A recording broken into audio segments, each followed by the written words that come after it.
In a couple weeks, I'm going to be at another leadership conference. I'm going to be surrounded by thousands of leaders.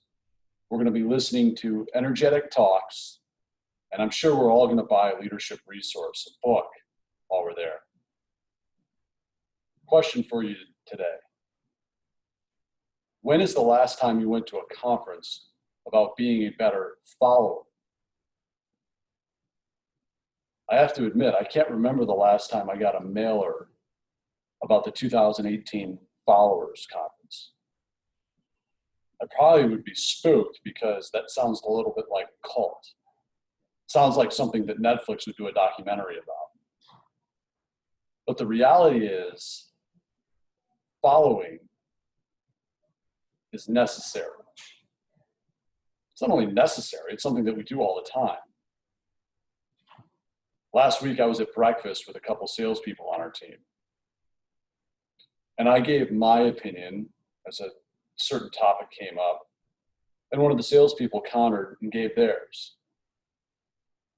Their opinion was a lot better than mine. It was a different perspective. So I submitted to their opinion. In fact, said, you know what, you're right.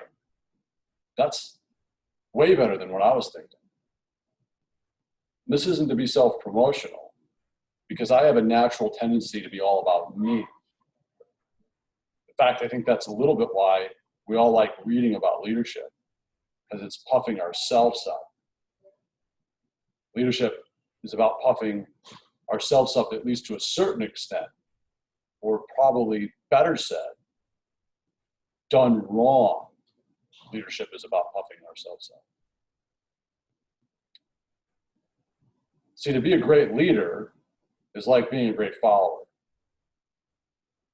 It doesn't really matter what other people think of you. And that's culturally correct to say, but what I'm about to say isn't. It doesn't really matter what I think of you. In fact, to be a good leader or a good follower, I have to get outside of myself and think about others. See, the good ideas should be the ones winning. It shouldn't matter whose title it comes from.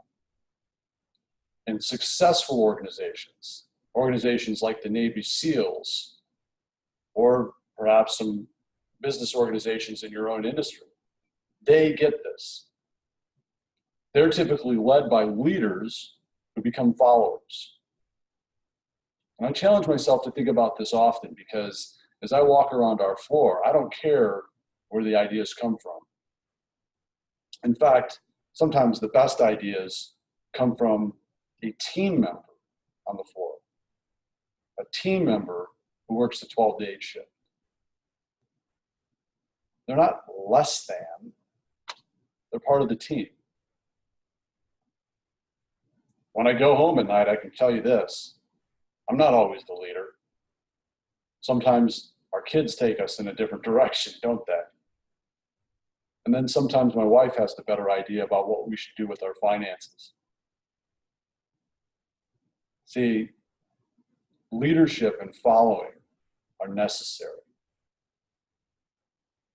So as you think about that this week, I challenge you to consider, in what ways can you become a better follower?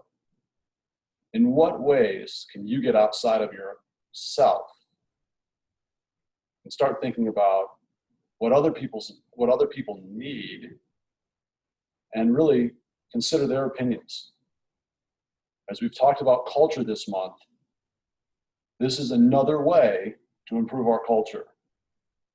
It better be authentic, because everyone can smell a fake from a mile away. Everyone can smell the leader who says, tell me what you think, and then doesn't really listen.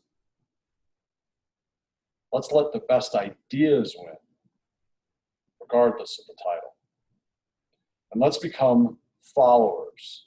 Let's become humble followers, so that others can see that that is an acceptable